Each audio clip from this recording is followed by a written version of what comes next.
You can say that you love me, say that you need me, say that you hate me, and I'm living right now.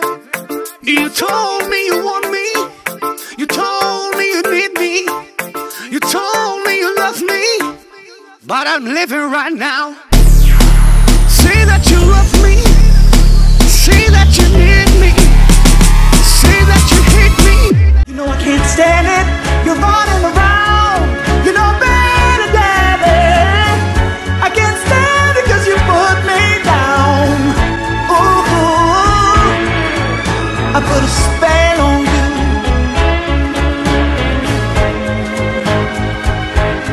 Because you're mine.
Κυρίες και κύριοι, καλησπέρα σας. Καλώς ήρθατε και αυτή την Τετάρτη στην εκπομπή Best Life. Το απόψινό μας θέμα είναι η αυτοεκτίμηση. Έχουμε πάρα πολλά να συζητήσουμε σήμερα.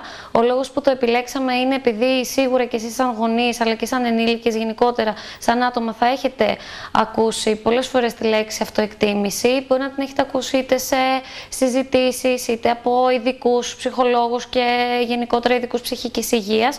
Πάντως θα καταλάβετε και μέσα από την απόψινή μας εκπομπή ότι είναι ένας ορισμός τον οποίο το συναντάμε συχνά και ο οποίος, όπως θα δούμε, είναι βάση για πολλά από αυτά που συναντάμε στην καθημερινότητά μας, στη συμπεριφορά μας, στις κοινωνικές μας σχέσεις.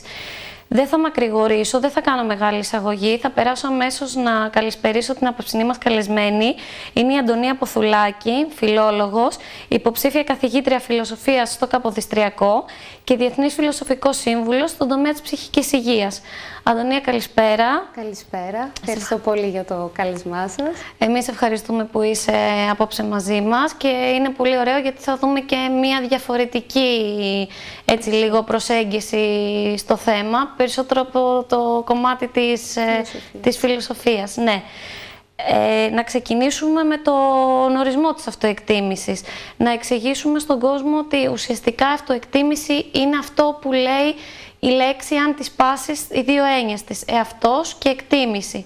Η γενικότερη εικόνα δηλαδή που έχουμε για τον εαυτό μας, η οποία περιέχει και άλλες έννοιες, όπως ενδεχομένως να είναι η αυτοεικόνα, ο αυτοσεβασμός, η αυτοαξία, η αυτοπεποίθηση.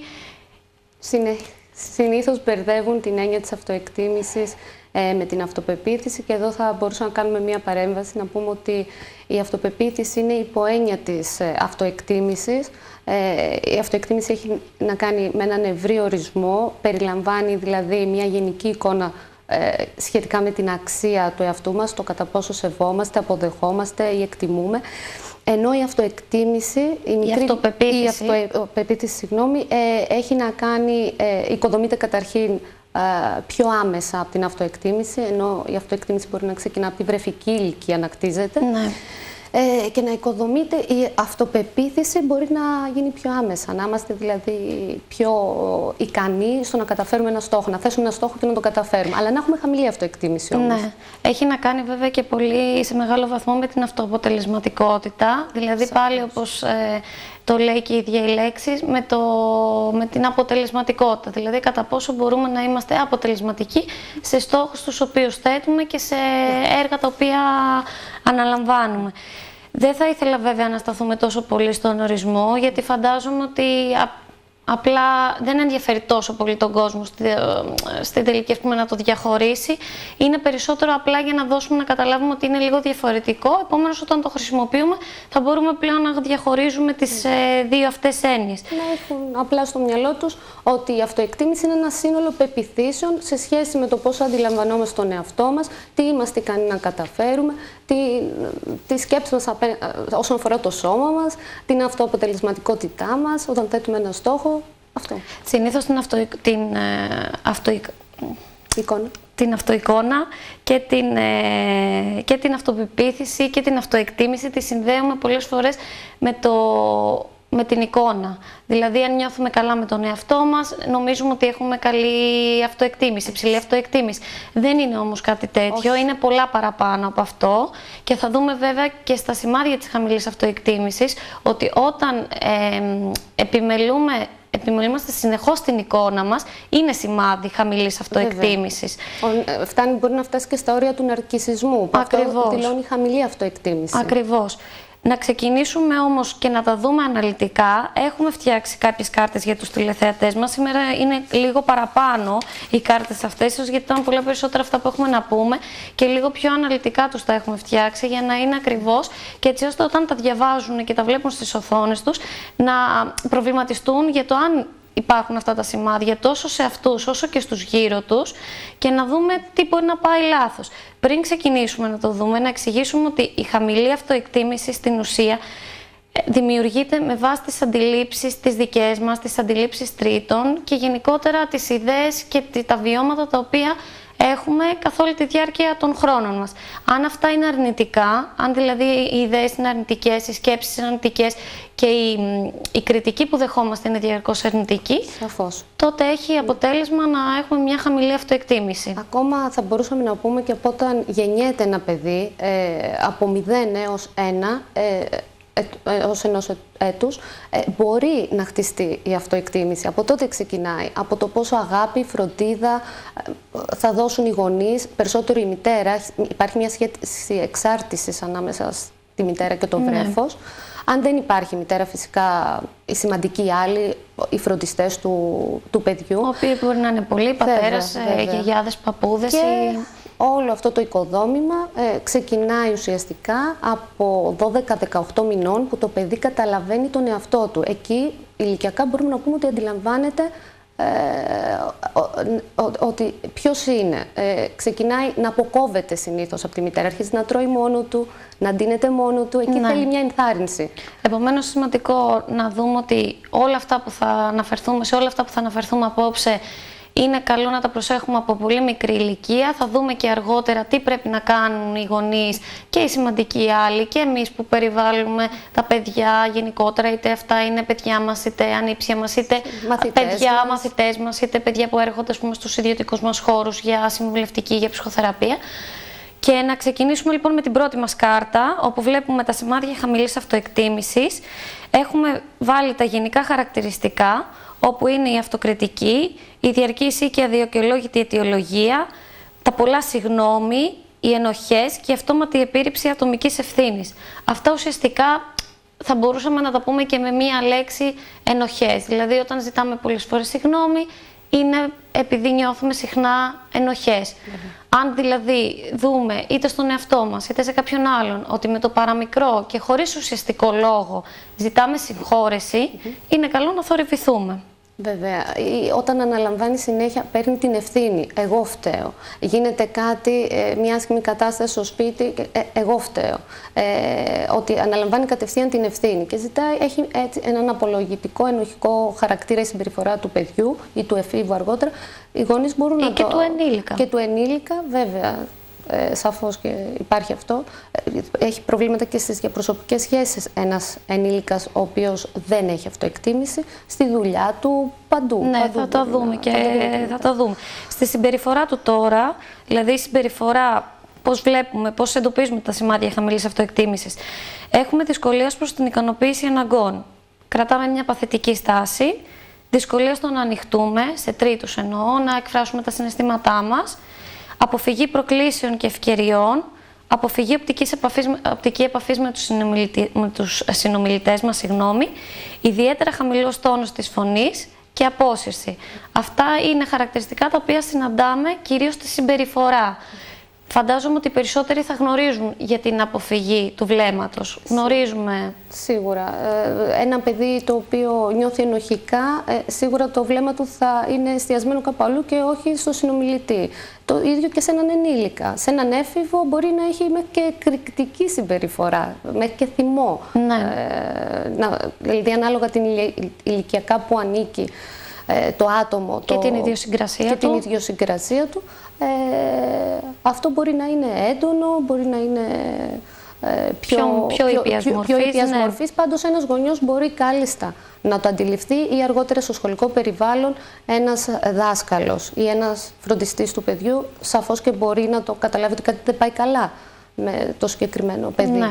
Επίσης σημαντικό είναι η αποφυγή των καταστάσεων. Δηλαδή ουσιαστικά αυτό ξεκινάει από το φόβο. Ναι, φοβούνται, δεν έχουν θάρρος. Συνήθως τα άτομα αυτά, αν πούμε για τα παιδιά, δεν έχουν θάρρος να πάρουν πρωτοβουλίες. Μερικά παιδιά ούτε να δέσουν τα γορδόνια τους. Φοβούνται μήπως δεν τα δέσουν σωστά. Φοβούνται την απόρριψη, αν δεν κάνουν κάτι καλά. Αυτό ακριβώς. Είναι πολύ σωστά, όπως είπες και εσύ, ο φόβος για την απόρριψη. Είναι ο φόβος για το λάθος, το οποίο θα δούμε και στη συνέχεια ότι ξεκινάει από τους γονείς αυτός ο φόβος. Δεν είναι κάτι που το αποκτούν τα παιδιά από μόνο τους ή τους άλλους ή τους γονείς, τους σημαντικούς άλλους. Γιατί δεν είναι μόνο οι γονείς που το περιβάλλουν το παιδί. Αλλά θα ήθελα να μιλήσουμε και λίγο για την παθητική στάση. Τι εννοούμε με αυτό? Εννοούμε ακριβώς αυτό που είπαμε πριν, ότι δεν παίρνουμε πρωτοβουλίες και δεν αντιδρούμε. Δηλαδή απλά δεχόμαστε τις καταστάσεις χωρίς να εξωτερικεύουμε τα συναισθήματά μας, χωρίς να εκδηλώνουμε ενδεχομένως τον αρνητισμό μας, τη δυσαρέσκειά μας. Παρά όλα αυτά τα εσωτερικεύουμε. Και αυτό σαφώς κάνει ένα παιδί, αργότερα έναν ενήλικα, ο οποίος νιώθει διαρκώς αδικημένος. Ναι. Πολύ άσχημο συναίσθημα αυτό.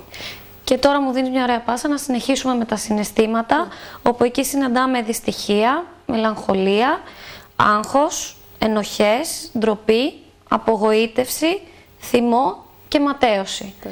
Ουσιαστικά όλα αυτά ξεκινάνε από όλα αυτά που αναφέραμε λίγο πριν. Τις ενοχές βλέπουμε ότι τις ξανασυναντάμε. Πέρα από τη γενική εικόνα, δηλαδή στην οποία μπορεί να μας δείξει ένας άνθρωπος, βλέπουμε ότι και προσωπικά, είτε οι ίδιοι είτε κάποιος που έχει χαμηλή αυτοεκτίμηση, μπορεί να βιώνει πολύ έντονα ενοχές, το οποίο αυτό ουσιαστικά θα τον οδηγήσει, όπως είπες και εσύ, στο θυμό, για παράδειγμα, ή στην απογοήτευση. Σε πολύ εκρηκτικές συμπεριφορές, ειδικά στην ηλικία την εφηβική περίοδο, μπορεί να έχουμε πάρα πολύ έντονη κατάσταση θυμού, εκρήξη θυμού, και να απομονωθεί ο έφηβος, αργότερα ο ενήλικας να νιώθει αδικημένος, όπως είπαμε πριν. Και επειδή λοιπόν όλη αυτή η κατάσταση που βιώνουμε είναι δεν είναι καθόλου μάλλον ευχάριστη, έχουμε, όπως είναι αναμενόμενο, αισθήματα δυστυχίας και μελαγχολίας. Αποτυχίας, όλα αυτά τα... Ναι, και εκεί έρχεται και η απόσυρση, ότι προτιμούμε πολλές φορές να είμαστε μόνοι μας και να μην βιώνουμε έντονα συναισθήματα σε σχέση με τους άλλους, γιατί θα αναφερθώ τελείως επιγραμματικά, χωρίς να το αναλύσουμε, ότι στη χαμηλή αυτοεκτίμηση έρχεται και κολλάει λίγο και το κοινωνικό άγχος. Δηλαδή, ουσιαστικά, το άγχος το οποίο βιώνουμε όταν είμαστε μπροστά σε κοινό ή μπροστά σε μια παρέα.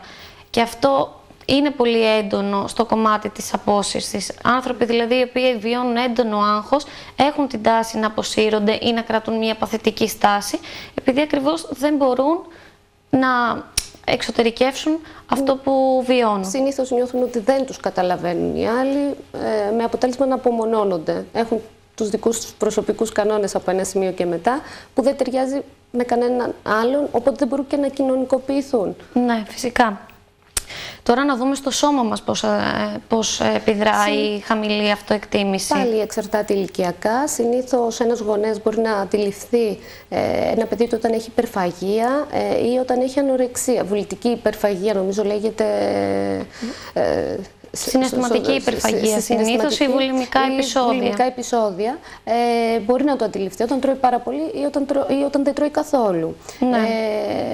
Σημαίνει ότι κάτι δεν πάει καλά με το παιδί, πάει κόντρα στη φύση του, στην ανάπτυξή του. Ναι, και έχουμε φτιάξει πάλι και μία άλλη κάρτα, στην οποία βλέπουμε αυτά που είπες. Ωραία, με την... Θέλω να πω και για τον καλοπισμό, τον υπέρμετρο. Απλά βλέπουμε, όπως είπες και εσύ πολύ σωστά, τις διαταραχές πρόσληψης τροφής, όπου είναι η ψυχογενής βουλημία και η ανορεξία. Και βλέπουμε και άλλα, όπως είναι η κούραση, τα χαμηλά επίπεδα ενέργειας, τα οποία αυτά μπορούν να σχετίζονται άμεσα και με τη διατροφή. Μπορεί να μην σχετίζονται, αλλά μπορεί και να σχετίζονται. Αλλά σίγουρα όταν ένα παιδί δεν έχει σωστή διατροφή, όπως είχαμε αναφέρει και σε άλλη εκπομπή που έχουμε κάνει συγκεκριμένα για το συγκεκριμένο ζήτημα, βλέπουμε ότι επηρεάζει πάρα πολύ και τα επίπεδα ενέργειας του παιδιού. Και αυτό το οδηγεί αντίστοιχα και σε κούραση. Και επειδή όμως δεν θέλω να το εστιάζουμε μόνο στα παιδιά, να το πούμε ότι αυτά είναι γενικά σημάδια για όλες τις ηλικίες και για τους ενήλικες, και αυτές οι κάρτες είναι κυρίως για να εξυπηρετηθούν και οι άνθρωποι που μας παρακολουθούν, και όπως είπα και προηγουμένως, να ενεργοποιηθούν λίγο και να θορυβηθούν στο αν έχουν πολλά από αυτά για μεγάλο χρονικό διάστημα, βέβαια, γιατί δεν είναι όλα καθολικά, εξαρτάται και από τον άνθρωπο, εξαρτάται και από την χρονική διάρκεια, εξαρτάται από πολλούς παράγοντες και τις συνθήκες. Είναι καλό να προβληματιστούν μήπως τελικά η αυτοεκτίμησή τους δεν είναι αρκετά υψηλή και ίσως αυτό χρειάζεται να αλλάξει και να δουλευτεί. Να συνεχίσουμε όμως με την κάρτα και να δούμε άλλα στοιχεία είναι η υπερένταση, το αντίθετο δηλαδή της κούρασης. Η υπερδραστηριότητα συνήθως στα παιδιά φαίνεται ότι κινούνται διαρκώς, συνεχώς καταπιάνονται με κάτι, δεν είναι ικανοποιημένα, ας πούμε, το ένα άθλημα πάνω στο άλλο. Βλέπετε ότι υπάρχει μια γενική υπερδιέγερση του παιδιού. Και εκεί υπάρχει και ο φόβος μήπως μπερδευτούν και θεωρήσουν οι γονείς ότι μπορεί να πάσχει από διαταραχή ελλειμματικής προσοχής ή υπερκινητικότητας. Εκεί θέλει συνεννόηση με τους δασκάλους. Καλό είναι να επισκεφτούν έναν ειδικό. Αλλά είναι ένα σύμπτωμα χαμηλής αυτοεκτίμησης αυτό μερικές φορές και το παιδί μπορεί να μην έχει κάτι ψυχικά. Ακριβώς. Και βλέπουμε επίσης και αμέλεια εξωτερικής εμφάνισης και προσωπικής υγιεινής. Αυτό έχει να κάνει πάλι λίγο και με την απόσυρση και την παθητική στάση. Ότι ουσιαστικά δεχόμαστε τη ζωή όπως είναι, δεν ενεργοποιούμαστε να κάνουμε κάτι παραπάνω, όπως για παράδειγμα να προσέξουμε την σωματική μας υγιεινή, την καθαριότητά μας δηλαδή, είτε αυτό είναι το σώμα, είτε είναι το στόμα, τα μαλλιά μας, γενικότερα την εμφάνισή μας, να μην δηλαδή κυκλοφορούμε ρακένδυτοι για παράδειγμα, εφόσον δεν υπάρχει σοβαρό οικονομικό πρόβλημα. Δεν μιλάμε για αυτές τις κατηγορίες, μιλάμε για το μέσο όρο. Αλλά όταν υπάρχει δυνατότητα και βλέπουμε ότι το παιδί ή ο έφηβος ή ο ενήλικας αντίστοιχα αμελεί διαρκώς την εξωτερική του εμφάνιση. Σαφώς κάτι συμβαίνει, όπως και τούμπαλιν αν καλοπίζεται αρκετά. Ακριβώς. Γιατί σημαίνει ότι εστιάζει σε κάτι που τον έχει ενοχλήσει. Μπορεί να του έχει κάνει κάποιος μία παρατήρηση, ας πούμε για τα μαλλιά του. Μπορεί να δει ένα κοριτσάκι να ασχολείται διαρκώς με τα μαλλιά του ή με το βάψιμό του. Ή να προσέχει πολύ τη διατροφή. Είναι σημείο των καιρών λίγο και θα ήθελα εδώ να φέρω ένα παράδειγμα ότι πολλές φορές έρχονται για παράδειγμα κοριτσάκια στο γραφείο. Το λέω κοριτσάκια γιατί συνήθως τα κορίτσια είναι αυτά που ασχολούνται περισσότερο με την εξωτερική εμφάνιση. 12 και με 20 σου λένε ότι θαυμάζω πολύ για παράδειγμα την τάδε που καλοπίζεται όλη την ώρα και τι υψηλή αυτοεκτίμηση που έχει και πόσο πολύ πιστεύει στον εαυτό σου. Και είναι άξιο αναφοράς γιατί φαίνεται, καταλαβαίνουμε πόσο λανθασμένη αντίληψη έχουν για το τι τελικά σημαίνει αυτοεκτίμηση. Θεωρούν δηλαδή ότι ένας άνθρωπος που καλοπίζεται υπερβολικά, ότι αντίστοιχα αισθάνεται και καλά με τον εαυτό του, που δεν ισχύει κάτι τέτοιο. Σε καμία περίπτωση. Συνήθως το αντίθετο. Προσπαθούμε να καλύψουμε τα κενά μας, τα πιο ουσιαστικά κενά μας, με την εμφάνισή μας. Σαφώς, σαφώς. Και αυτό δείχνει χαμηλή αυτοεκτίμηση, ότι προσπαθώντας να είμαστε αρεστοί, νομίζουμε ότι έχουμε υψηλή αυτοεκτίμηση, ουσιαστικά έχουμε χαμηλή αυτοεκτίμηση, γιατί δεν υποστηρίζουμε την αξία μας, δεν αποδεχόμαστε τον εαυτό μας. Για να έχουμε αυτοεκτίμηση πρέπει να σεβόμαστε πάνω απ' όλα και να αποδεχόμαστε τον εαυτό μας. Όχι μόνο να τον εκτιμούμε. Και το στυλ μας, να βρούμε ένα προσωπικό στυλ μας, αυτό που μας αρέσει εμάς, χωρίς να μας απασχολεί τόσο πολύ πάντα τι είναι στη μόδα. Ακριβώς. Και πάμε τώρα και στο δικό σου κομμάτι, στον ακαδημαϊκό χώρο, όπου εσύ εκεί βλέπεις και πολύ, και σαν φιλόλογος, αλλά και σαν μέλος ακαδημαϊκός. Εγώ να πω την αλήθεια, έρχομαι σε επαφή περισσότερο με παιδιά από πρώτη γυμνασίου μέχρι τρίτη λυκείου.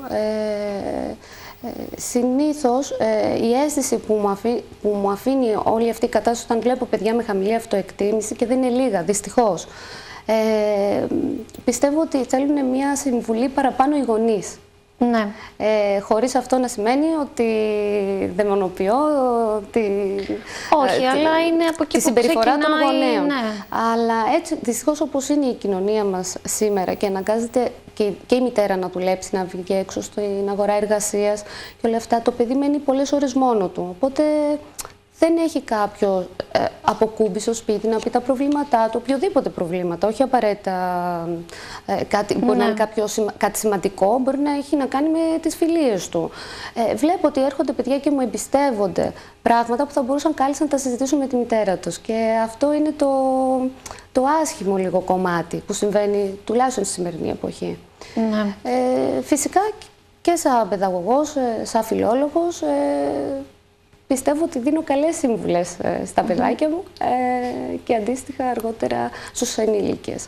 Αλλά έχω την αίσθηση ότι έχει γίνουν περισσότερα ίσως σχολεία γονέων, σχολές γονέων. Εντάξει, έχει γίνει αυτή η προσπάθεια. Φέτος κόπηκε στο κομμάτι του δημόσιου τομέα, Αλλά ας μην επεκταθούμε καλύτερα σε αυτό, γιατί είναι τελείως διαφορετικό. Απλά να εξηγήσουμε ότι ουσιαστικά τα σημάδια της χαμηλής αυτοεκτίμησης στον ακαδημαϊκό χώρο είναι οι χαμηλές επιδόσεις. Σαφώς, χαμηλές επιδόσεις. Είναι η απόσυρση. Είναι η έλλειψη των πρωτοβουλειών από τα παιδιά, δηλαδή παιδιά που δεν σηκώνουν το χέρι τους, για παράδειγμα, μέσα στην τάξη. Το λένε πολλές φορές και οι δάσκαλοι. Μπορεί να φανερώνει αυτό χαμηλή αυτοεκτίμηση ή αντίστοιχα ένα φόβο, ο οποίος υπάρχει. Αντίθετα, στο άλλο άκρο βλέπουμε την τελειομανία, δηλαδή παιδιά τα οποία διαβάζουν ατελείωτες ώρες. Και εκεί πάλι φαίνεται ότι προσπαθούν να ανακτήσουν ίσως τη χαμένη τους αυτοεκτίμηση αυτά τα παιδιά που είναι υπερβολικά τελειομανείς, μελετούν άπειρες ώρες, δεν έχουν προσωπική ζωή. Είναι και βαθμοθυρία. Βαθμοθυρία στη μέση αρκετή. Προσπαθώ δηλαδή να πάρω ένα καλό βαθμό ανεξάρτητα με το αν έχω αποκτήσει ουσιαστική γνώση. Σημαντικό ρόλο παίζουν οι γονείς, οι οποίοι μερικές φορές μπορεί να πέσουν στο σφάλμα να πούν ότι περιμένουν ένα αριστείο στο σπίτι. Ναι. Καλό είναι να επενούμε τα παιδιά μας ακόμα και αν δεν φέρουν άριστα. Και είναι και επίσης ένα σημάδι η αποφυγή των εξετάσεων και η αποφυγή των δοκιμασιών. Δηλαδή, παιδιά, οι έφηβοι, οι μαθητές ή και στον ακαδημαϊκό χώρο, δηλαδή στο πανεπιστήμιο, γιατί και φοιτητές έχουμε υπάρξει, γνωρίζουμε πώς είναι. Όταν δεν αισθανόμαστε άνετα, δεν αισθανόμαστε αρκετά διαβασμένοι, μπορεί να πάμε να γράψουμε για παράδειγμα, αλλά έχουμε την επιλογή. Η διαφορά με το σχολείο, με τη βασική εκπαίδευση, είναι ότι πολλές φορές δεν την έχεις αυτή την επιλογή. Το πολλές φορές το βάζω γιατί είναι φορές που δημιουργούμε τις συνθήκες για να έχεις επιλογή. Δηλαδή, για παράδειγμα, μαμά, δεν έχω διαβάσει αρκετά. Συνένοχος. Ναι, δεν έχω διαβάσει αρκετά, δεν θα πάω στο σχολείο να γράψω διαγώνισμα. Γιατί φοβάμαι προφανώς την απόρριψη, φοβάμαι τον κακό βαθμό. Ενώ ουσιαστικά αυτό που είχαμε πει και στην προηγούμενη εκπομπή, που μιλήσαμε λίγο για τη μελέτη, είναι ότι το σχολείο δεν είναι για να μας μαλώνει. Το σχολείο είναι για να μας υποδεικνύει τι πρέπει να κάνουμε, πώς πρέπει να το κάνουμε σωστά. Και να διορθώνει τα λάθη μας με έναν παιδαγωγικό τρόπο. Και ακριβώς εκεί πάρει ο ρόλος των γονέων. Εκεί πρέπει να ενθαρρύνουν το παιδί, έστω και αδιάβαστο, πρέπει να πάει, πρέπει να αποδεχτεί τις συνέπειες των πράξεών του. Αυτό αποφάσισε να μην διαβάσει για τον ΑΒ λόγο. Πρέπει να καταλάβει πώς είναι να παίρνεις χαμηλό βαθμό. Είναι δική του η ευθύνη. Πρέπει να αφήνουμε τα παιδιά να παίρνουν πρωτοβουλίες και ευθύνες. Δεν μπορούμε πάντα να τα σώζουμε. Και πριν πάμε σε ένα διάλειμμα, πάμε να δείξουμε και την τελευταία μας κάρτα, όπου έχει να κάνει με την προσωπική σχέση και τις προσωπικές σχέσεις γενικότερα τις οποίες συνάπτουμε. Θα τα πω πολύ γρήγορα, γιατί τα έχουμε αναφέρει ήδη λίγο πολύ. Είναι η έντονη ευαισθησία στην κριτική και την απόρριψη, η οποία απόρριψη μας οδηγεί στην ουσία στο να ευχαριστούμε διαρκώς τους τρίτους, στο να νιώθουμε ενοχές, στο να θέλουμε να είμαστε η ψυχή της παρέας, να κάνουμε υπερβολικά πολλά αστεία για να μας αποδεχτούν οι άλλοι, στο να φαινόμαστε δυναμικοί και ότι έχουμε τον έλεγχο, αλλά στην ουσία είναι το άκρος αντίθετο. Και τέλος, στο να υποδιόμαστε διαρκώς ένα ρόλο, το οποίος δεν είμαστε. Και να προσπαθούμε να αποδείξουμε ότι δεν είμαστε ελέφαντες, για παράδειγμα. Θα πρέπει να περάσουμε σε διάλειμμα. Μη φύγετε, έχουμε πολύ πιο σημαντικά πράγματα να πούμε, γιατί αμέσως μετά θα μιλήσουμε για το πώς χτίζουμε την υγιή αυτοεκτίμηση, τις συνέπειες μιας τέτοιας επιλογής και φυσικά τι πρέπει να κάνουμε και τι δεν πρέπει να κάνουμε σαν γονείς ή σαν φροντιστές. Αμέσως μετά.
that you love me.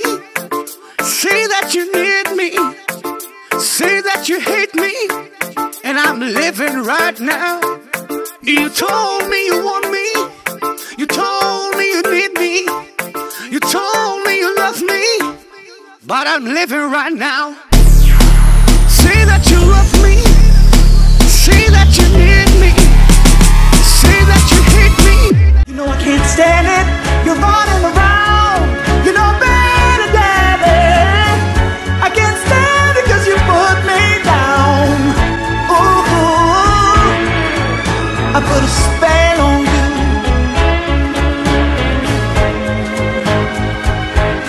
Because you're mine.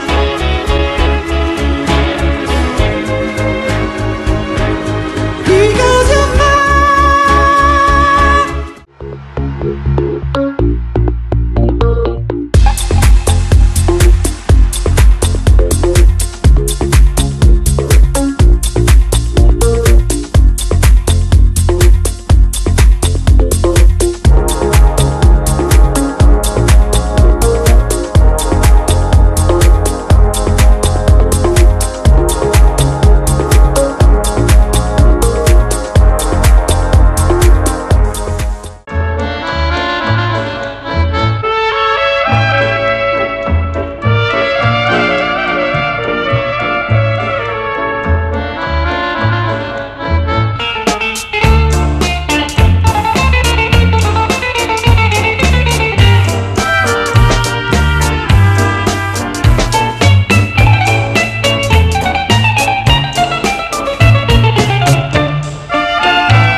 Πάλι κοντά σας, Best Life, το απόψινό μας θέμα αυτοεκτίμηση. Απόψινή μας καλεσμένη η Αντωνία Ποθουλάκη. Δεν λέω όλους τους τίτλους σου, πάλι είναι πολλοί. Θα πω μόνο ότι είσαι φιλόλογος και φιλοσοφική σύμβουλος στον τομέα της ψυχικής υγείας.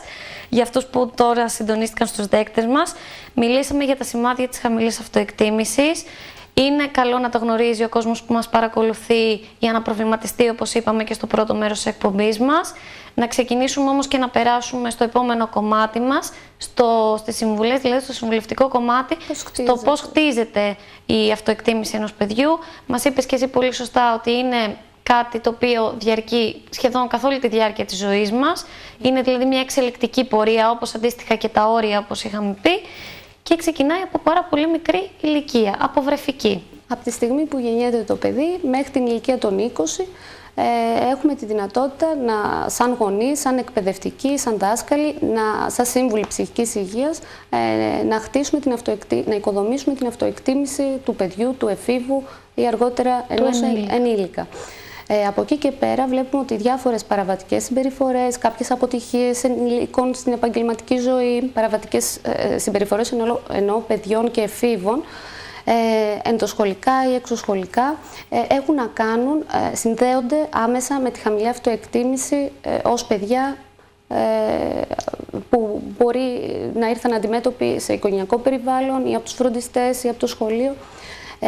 Εκεί οφείλουμε σαν γονείς και σαν δάσκαλοι, μιλάω και ως μητέρα τώρα και ως φιλόλογος, οφείλουμε να χτίσουμε γερές βάσεις από την ώρα που γεννιέται το παιδί. Με πολύ αγάπη, πολύ υπομονή, ενθάρρυνση, αποδοχή του παιδιού μας για αυτό που είναι, για την ταυτότητά του, γιατί το παιδί και ο έφηβος έρχεται σε μια διαρκή σύγκρουση με τον εαυτό του, προσπαθώντας να ανακαλύψει την ταυτότητά του. Και ειδικά σε μικρή ηλικία. Και ειδικά στην ηλικία από 1 έτους έως 6 ετών, πάλι προσπαθεί να αυτονομηθεί από τους γονείς. Αυτό βλέπουμε και σαν εμπειρία και μέσω των σπουδών. Βλέπουμε ότι το παιδί προσπαθεί να απομυθοποιήσει τους γονείς, τη μητέρα συνήθως, να γίνει ανεξάρτητο. Εκεί η μητέρα οφείλει να το ενθαρρύνει, να το αφήσει να κάνει κάποια λάθη, να μην διαρκώς, συσσαγωγικά ας πούμε, το σώζει. Ναι, να το αποτρέπει από σοβαρούς κινδύνους, αλλά να του επιτρέπει να μάθει μέσα από τα λάθη του το παιδί. Επειδή πάλι, όπως βλέπουμε, τα όρια έρχονται στο προσκήνιο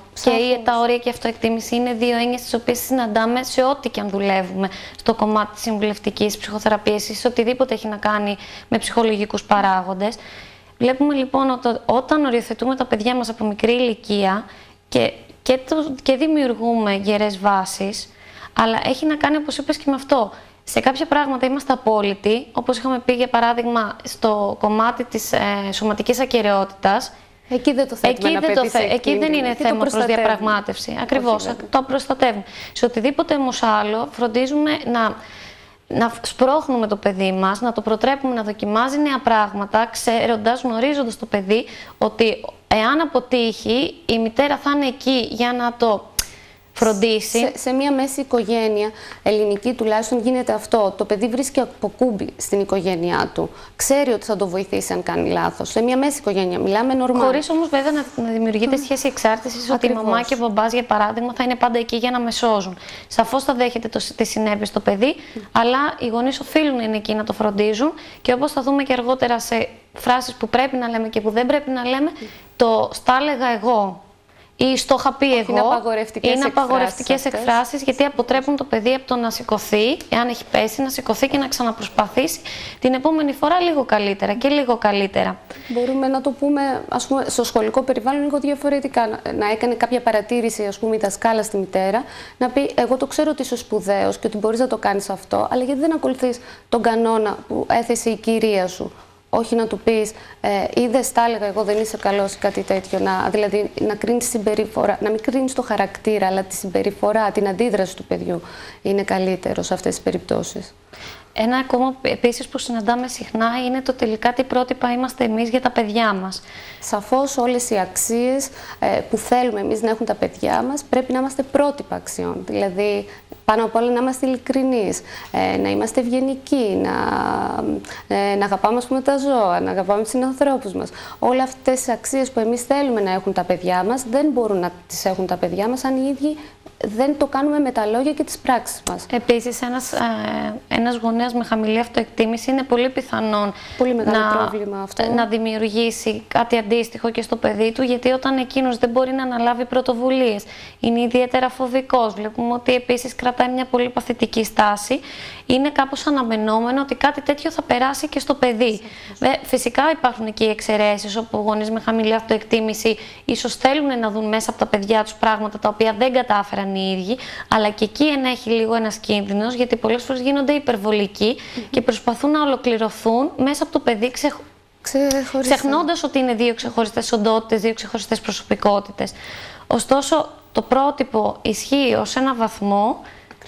Προσπαθούμε κι εμείς, αντίστοιχα με τα παιδιά μας, να διορθώσουμε κάποια πράγματα. Βέβαια. Και αν χάσουμε την ευκαιρία στην παιδική ηλικία, μπορούμε κάλλιστα να το κάνουμε στην εφηβική ηλικία. Φυσικά πρέπει να οπλιστούμε από πολύ υπομονή σε αυτή τη φάση. Αλλά θα μπορούσαμε εδώ να βάλουμε και λίγο το φιλοσοφικό κομμάτι, ακόμα και αν το παιδί δεν έχει πάρει τα θεμέλια, δεν έχει οικοδομηθεί αυτοεκτίμηση σωστά, ακόμα και αν οι γονείς του έχουν χαμηλή αυτοεκτίμηση. Μέσω της φιλοσοφικής συμβουλευτικής μπορούμε εδώ και τώρα να αλλάξουμε τον τρόπο σκέψης και χρησιμοποιώντας τη δύναμη της θέλησης ή της ελεύθερης βούλησης που έχει, έτσι γεννιέται ο άνθρωπος, μπορεί να το διορθώσει, ακόμα και αν όλες οι συνθήκες είναι αντίξωες. Όπως και σε όλους βασικά τους τομείς της ψυχικής υγείας, ενώ κάτι αντίστοιχο συμβαίνει και στην ψυχοθεραπεία. Όλοι οι άνθρωποι που έρχονται δεν έχουν πάντα τις καλύτερες προϋποθέσεις, ούτε το καλύτερο υπόβαθρο. Και είναι και μια συχνή ερώτηση που κάνουν στην ατομική συμβουλευτική, ότι μήπως τελικά είμαι χαμένη περίπτωση, μήπως τελικά δεν σώζομαι. Και πάντα φυσικά απαντάμε ότι φυσικά εννοείται ότι υπάρχει ελπίδα, διαφορετικά δεν θα υπήρχαμε κι εμείς σαν ειδικότητες, και ο ρόλος μας αυτός είναι να σας βοηθάμε. Να συνεχίσουμε όμως λίγο με τους γονείς και να εξηγήσουμε, είπαμε, ότι δημιουργούμε ένα ασφαλές και στοργικό περιβάλλον. Ασφαλές όχι με την έννοια του δεν θα κάνω τα πάντα για να μην χτυπήσει, για παράδειγμα, το παιδί, για να μην πληγωθεί. Η υπερπροστατευτικότητα δημιουργεί παιδιά με χαμηλή αυτοεκτίμηση, αλλά και η απόλυτη ελευθερία δημιουργεί παιδιά ανεξέλεγκτα. Επομένως, ψάχνουμε πάντα τη χρυσή τομή, την ισορροπία. Επίσης, χρησιμοποιούμε την κριτική, δηλαδή εννοείται ότι θα δείξουμε στο παιδί το λάθος, αλλά πάντα προσπαθούμε να είναι επικοδομητικοί. Δηλαδή, δεν εστιάζουμε, όπως είπαμε και στα όρια, στο παιδί, εστιάζουμε στην πράξη. Δεν χαρακτηρίζουμε ποτέ το παιδί, χαρακτηρίζουμε την πράξη του. Και φυσικά του προτείνουμε διαφορετικές λύσεις ή το αφήνουμε να σκεφτεί μόνο του και να βρει διαφορετικές λύσεις. Επίσης, λειτουργούμε με ενσυναίσθηση. Τι σημαίνει ενσυναίσθηση? Σημαίνει μπαίνω στη θέση του άλλου, προσπαθώ να καταλάβω τα συναισθήματά του, τον τρόπο που βιώνει την κατάσταση εκείνη τη στιγμή. Αυτό που λέω εγώ σε πολλούς γονείς είναι, παιδιά, ήμασταν κι εμείς κάποτε έφηβοι, ήμασταν κι εμείς κάποτε μαθητές. Και εμείς μπορεί να είχαμε χρησιμοποιήσει αθέμητα μέσα κάποια στιγμή. Μην ξεχνάμε, μπείτε λίγο στη θέση των παιδιών σας, γυρίστε λίγο πίσω. Ή τα ακούμε προσεκτικά, δηλαδή δεν τα ακούμε παθητικά, τα ακούμε ενεργητικά. Ακριβώς. Ακούω τι μου λέει το παιδί μου, αν το προβληματίζει κάτι, και προσπαθώ εκείνη την ώρα να το συζητήσω μαζί του και να βρούμε από κοινού μία λύση. Πρέπει πάντα να βρίσκω χρόνο. Να μην λέω, βιάζομαι τώρα, πρέπει να πάω στη δουλειά. Όχι, βιάζομαι, έχω αυτό το ραντεβού. Όχι, είμαστε υποχρεωμένοι, σαν γονείς, να βρούμε χρόνο για το παιδί μας. Έστω 5 λεπτά, αλλά να είναι επικοδομητικά, να το ακούσουμε προσεκτικά, να αισθανθούμε αυτό που λέει το παιδί μας. Πολύ σωστά. Και φυσικά το επενούμε πάντα. Όχι με το παραμικρό, αλλά επενούμε ακριβώς ποτέ. Το είχαμε πει, ποτέ με χρηματική αμοιβή, αλλά το επενούμε, επιβραβεύουμε την προσπάθειά του, όχι πάντα το αποτέλεσμα. Λεκτικά είναι καλύτερα να γίνεται. Λεκτικά, είτε με άλλους τρόπους που αναφέραμε και στην εκπομπή, με τα όρια, με κάποιους πίνακες επιβράβευσης, με κάποια μικρά δωράκια τα οποία έχουν συμφωνηθεί από πριν για κάτι που θα κάνουμε και θα είναι σωστά. Και παραχωρούμε πρωτοβουλίες στα παιδιά μας, δηλαδή σιγά σιγά όσο μεγαλώνουμε εμείς και τα παιδιά μας αντίστοιχα, τους παραχωρούμε πρωτοβουλίες έτσι ώστε να μπορέσουν να ξετρίψουν και να νιώσουν και αυτά ότι είναι ικανά για να μπορέσουν να προχωρήσουν και παρακάτω. Θα τους χρειαστεί αυτό και στην ενήλικη ζωή, ας πούμε σε ένα εργασιακό περιβάλλον, μπορεί να χρειαστεί κάποια στιγμή να ζητήσουν αύξηση από το αφεντικό τους, να ξέρουν πώς να το κάνουν, να μπορούν να πάρουν το ρίσκο. Ή σε μια προσωπική σχέση. Θα πρέπει κάποια στιγμή να οριοθετήσουν το χώρο τους. Το χώρο τους δεν εννοώ πρακτικά, σε τετραγωνικά μέτρα, ενώ τον προσωπικό χώρο θα πρέπει να μάθουν να εκφράζουν τα συναισθήματά τους, το οποίο απαιτεί και να δέχονται και την κριτική από τον σύντροφο. Αυτό είναι πολύ σημαντικό, γιατί συνήθως τα άτομα με χαμηλή αυτοεκτίμηση μπαίνουν στο καβούκι τους που λέμε, δεν δέχονται την κριτική. Και γίνονται και επιθετικά. Γίνονται επιθετικά, γίνονται αλαζόνες, εγωιστές, ζηλιάριδες. Συνήθως είτε γυναίκες είτε άντρες το κάνουν άτομα, ενήλικες που είχαν μια χαμηλή αυτοεκτίμηση στα παιδικά χρόνια. Ναι. Δεν μπορούν να εμπιστευτούν τον άλλον. Ουσιαστικά δεν εμπιστεύτηκαν ποτέ τους γονείς τους. Δεν πήραν την αγάπη, το θάρρος, την ενθάρρυνση που χρειαζόντουσαν. Βλέπουμε ουσιαστικά ότι έχει σε πολλαπλούς παράγοντες συνέπειες η χαμηλή αυτοεκτίμηση και στον επαγγελματικό τομέα και στον προσωπικό, είτε στις διαπροσωπικές σχέσεις, στις φιλικές, στις απλές κοινωνικές, στις γνωριμίες, πόσο μάλλον σε μια σχέση ερωτική, σε ένα γάμο, σε μια οικογένεια, στη σχέση μεταξύ γονέας και παιδιού. Επειδή η πορεία μας είναι εξελικτική και οι σχέσεις μας διαρκώς αλλάζουν, κάποιες μένουν σταθερές, κάποιες μεταβάλλονται, αλλά παρόλα αυτά βλέπουμε ότι κουβαλάμε κάποια μοτίβα, τα οποία τουλάχιστον στο κομμάτι της ψυχοθεραπείας εντοπίζουμε ότι αν όχι πάντα, τις περισσότερες ώρες ξεκινάνε από την αυτοεκτίμηση. Από τον τρόπο δηλαδή που βλέπουμε και αντιλαμβανόμαστε τον εαυτό μας. Μας ακολουθούν συνεχώς. Αυτά. Αλλά ποτέ δεν είναι αργά να το διορθώσουμε. Δεν είναι αργά να την οικοδομήσουμε και ως ενήλικες την αυτοεκτίμηση. Ναι. Θα νιώσουμε και πιο χαρούμενοι σαν ενήλικες, πιο ευτυχισμένοι, όντως, πιο ανακεφισμένοι. Αυτό ακριβώς που είπες. Νιώθουμε σαν να έχει φύγει ένα βάρος που κουβαλούσαμε για χρόνια. Να δούμε τα αποτελέσματα τώρα. Δηλαδή, ωραία, λέμε πρέπει να χτίσουμε ένα παιδί με υγιή αυτοεκτίμηση. Για ποιο λόγο? Γιατί στην ουσία το παιδί θα μάθει να αναγνωρίζει τις δυνατότητές του και έτσι όπως είπαμε θα διεκδικεί και αυτά που του αντιστοιχούν, χωρίς να γίνεται αλαζόνας, όπως μας είπες και εσύ πολύ σωστά προηγουμένως, χωρίς να υιοθετεί ναρκισσιστικές συμπεριφορές. Και φυσικά αρχίζει και απολαμβάνει τη συναναστροφή με τρίτους. Δεν είναι για αυτόν άγχος ή για αυτήν. Δεν είναι εμπόδιο. Είναι χαρούμενο το ίδιο το άτομο με τον εαυτό του. Αγαπάει τον εαυτό του, τον σέβεται, τον εκτιμά. Δεν τον βάζει σε κινδύνους. Δεν μπλέκει με κακές παρέες. Δεν μπορεί να αποφύγει τη χρήση ουσιών, απαγορευμένων ουσιών. Ναι. Δεν χρησιμοποιεί αθέμητα μέσα. Προσπαθεί να είναι δίκαιος. Και πολλά άλλα. Ακριβώς, γιατί έχει οχυρωθεί στην ουσία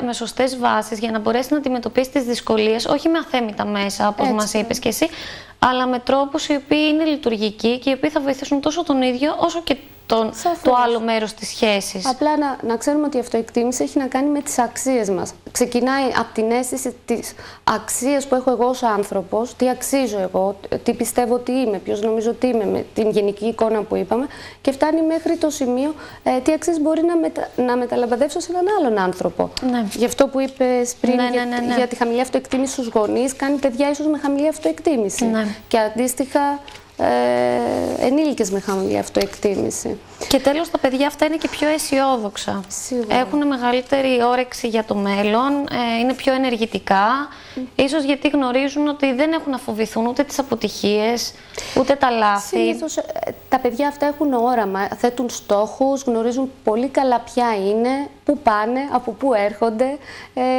είναι πιο ισορροπημένα. Ναι.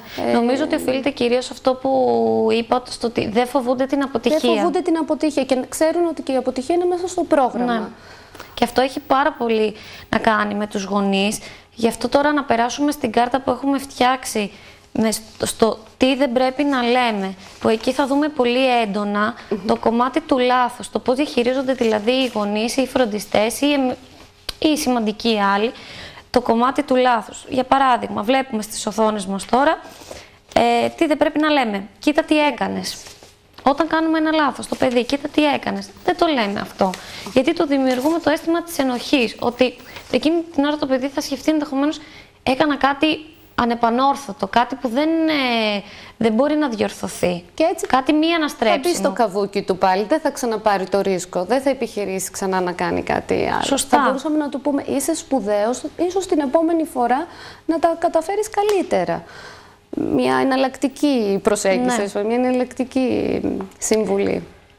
Δεν τρέπεσαι λίγο. Πάλι έχει να κάνει πολύ έντονα με τις ενοχές, αλλά και με την εικόνα. Δηλαδή, αν έχουμε την τάση να δημιουργούμε από μόνοι μας το αίσθημα της ντροπής στο παιδί μας, που υπάρχουν τόσοι παράγοντες που το δημιουργούν έτσι και αλλιώς, καταλαβαίνουμε ότι κάτι τέτοιο είναι πάρα πολύ λάθος και απαγορευτικό. Ειδικά στην εφηβεία που τα παιδιά δεν είναι, που τα άτομα δεν είναι ούτε παιδιά, μάλλον ούτε ενήλικες και έρχονται σε μια διαρκή σύγκρουση με ορμονικές αλλαγές, αντρικές ορμόνες, θηλυκές ορμόνες, γίνονται κορίτσια, γίνονται άντρες. Είναι και αυτή η εσωτερική σύγκρουση που έχουμε, γιατί αλλάζουμε ουσιαστικά ηλικιακό πεδίο. Ξεφεύγουμε από το παιδί και αναζητάμε πλέον την ενηλικίωσή μας. Και εκεί υπάρχουν εσωτερικές συγκρούσεις. Σίγουρα. Εκεί πρέπει να είμαστε πολύ προσεκτικοί από το θέμα της ντροπής, λίγο από την κατανόηση του σώματος. Ναι. Γιατί αλλάζει το παιδί και τρομάζει με αυτές τις αλλαγές ένας έφηβος. Επομένως, δεν λέμε επίσης και ποτέ παράταμε ή άφησε με ήσυχο, όπως βλέπουμε. Δηλαδή, όσο κουρασμένοι και αν είμαστε. Όσο κουρασμένοι και να είμαστε, πρέπει να είμαστε το αποκούμπι του παιδιού μας. Πρέπει να το νιώθουμε, να το διαισθανόμαστε, να καταλαβαίνουμε, να μπορούμε να του δώσουμε ίσως συμβουλές για κάποια λύση, πιθανή λύση. Μπορεί για μας, με τα οικονομικά θέματα που μπορεί να έχουμε αυτή την περίοδο, με τις κοτούρες τις δικές μας, τα προσωπικά, οι σχέσεις μεταξύ των γονέων, να θεωρούμε, μα καλά, με αυτό θα ασχοληθούμε. Όμως για το παιδί πρέπει να καταλάβουμε ότι είναι σημαντικό, ότι έχει ένα πρόβλημα με μια φίλη του ή με έναν φίλο του, ή του αρέσει κάποιο κορίτσι, κάποιο αγόρι αντίστοιχα. Πρέπει να βρούμε έστω 5 λεπτά να ασχοληθούμε με αυτό που απασχολεί το παιδί. Αντίστοιχα και το παιδί θα καταλάβει στην πορεία ότι δεν είναι σωστό να απασχολείται μόνο με τα δικά του προβλήματα. Όχι. Αλλά αντίστοιχα και αυτό θα πρέπει να δίνει το χρόνο και το χώρο στο συνομιλητή του. Πάλι τα όρια στη μέση. Πάλι τα όρια, ναι, θα τα συναντάμε και συνέχεια. Έχουν να κάνουν, τα παιδιά καταλαβαίνουν ποια είναι με τα όρια και καταλαβαίνουν τα όρια τους σε σχέση με τους άλλους, με τα όρια που τους θέτουν και οι άλλοι, δηλαδή οι γονείς, το πρότυπο. Πάλι τα όρια εδώ. Επίσης, πολύ συχνά ακούμε από γονείς να λένε στα παιδιά τους είσαι τεμπέλης ή είσαι τεμπέλα ή πώς το έκανες αυτό έτσι, δεν το κάνεις καλά ή είσαι άχρηστος. Όλες αυτές οι εκφράσεις απαγορευτικές, όσα νεύρα και αν έχεις, όσο εκείνη τη στιγμή το παιδί το πληγώνεις, είναι σαν να του κόβεις τα φτερά. Και επειδή ίσως γονείς μας ακούν τώρα και να νομίζουν ότι είμαστε και λίγο υπερβολικοί, ότι εντάξει μωρέ και να το ακούσει το παιδί δεν έγινε και τίποτα. Αν κολλήσεις το παιδί μια ταμπέλα, αυτό που είπαμε, είναι διαφορετικό να πεις ότι δεν ήταν σωστός ο τρόπος ο οποίος επέλεξες να το συνοδεύει για όλη τη ζωή. Οι ταμπέλες γενικότερα μας συνοδεύουν σαν ανθρώπους και γι' αυτό είναι καλό να τις αποφεύγουμε και σαν ενήλικες και σαν παιδιά. Πριν κρίνει ένας γονέας το παιδί του, πρέπει να καταλάβει, να αποδεχτεί καταρχήν το χαρακτήρα του.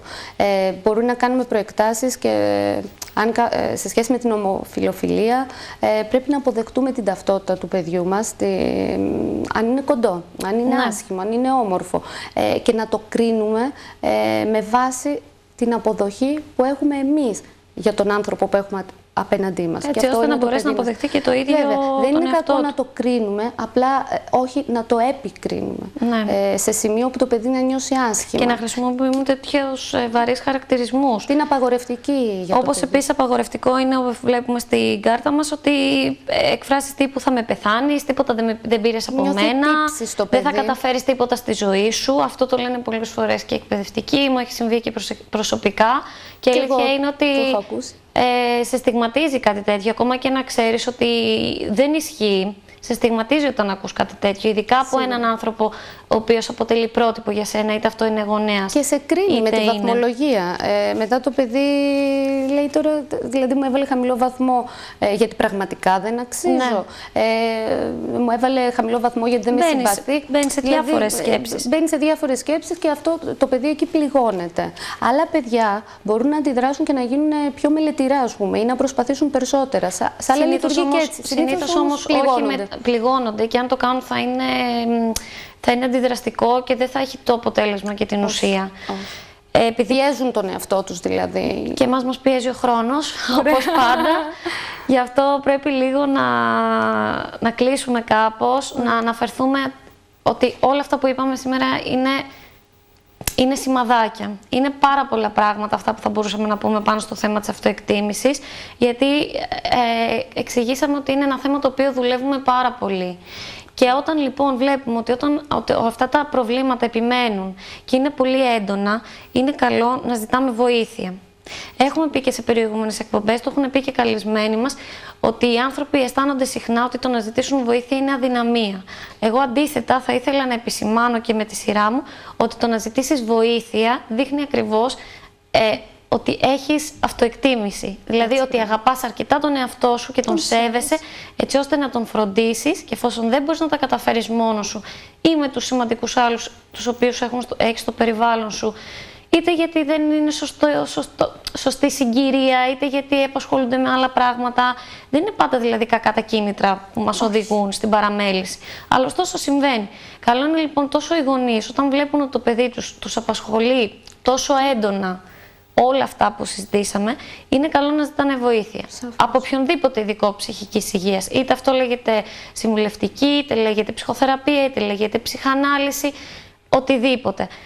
Και κάπως έτσι να κλείσουμε και την εκπομπή. Εγώ, από τη δική μου πλευρά θα ήθελα να πω οι γονείς να χτίζουν γέφυρες επικοινωνίας με τα παιδιά τους, όσο δύσκολο και να είναι, και τότε μαζί από το χέρι, αν δουν ότι δεν μπορούν να έχουν επικοινωνία, να απευθυνθούν από εκεί και πέρα σε κάποιον ειδικό. Αλλά το α και το ω είναι να χτίζουν γέφυρες με τα παιδιά τους. Αυτό, επικοινωνίας φυσικά. Γιατί αν έστω και λίγα από αυτά που είπαμε σήμερα τα λάβουν υπόψη τους, σίγουρα δεν θα έχουν και πολύ έντονα προβλήματα.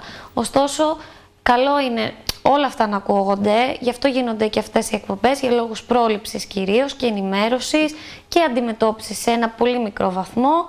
Εγώ θέλω να σε ευχαριστήσω πάρα πολύ που ήσουν μαζί μας απόψε, και θα ήθελες να πεις και μια καληνύχτα στο κοινό μας και να κλείσουμε κάπου εδώ. Σας ευχαριστώ για την τιμή που μου κάνατε να έρθω να μιλήσουμε για ένα τόσο σημαντικό θέμα που με απασχολεί και εμένα προσωπικά σαν μητέρα και σαν φιλόλογο και σαν σύμβουλο ψυχικής υγείας. Σας ευχαριστώ που μας ακούσατε. Αυτό. Καλό σας βράδυ και από μένα. Εμείς ευχαριστούμε γενικά όλοι, και εμείς μπροστά από την κάμερα και πίσω το παιδί από την κάμερα, δεν το έχουμε αναφέρει ποτέ. Λοιπόν, σας εύχομαι ολόψυχα ένα καλό βράδυ. Θα τα πούμε την επόμενη εβδομάδα με ένα ακόμη ξεχωριστό θέμα.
You can say that you love me, say that you need me, say that you hate me, and I'm living right now.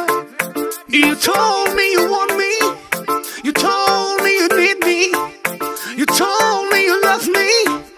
but I'm living right now. Say that you love me, say that you need me, say that you hate me. You know I can't stand it, you're running around, you know better, daddy. I can't stand it 'cause you put me down. Ooh, I put a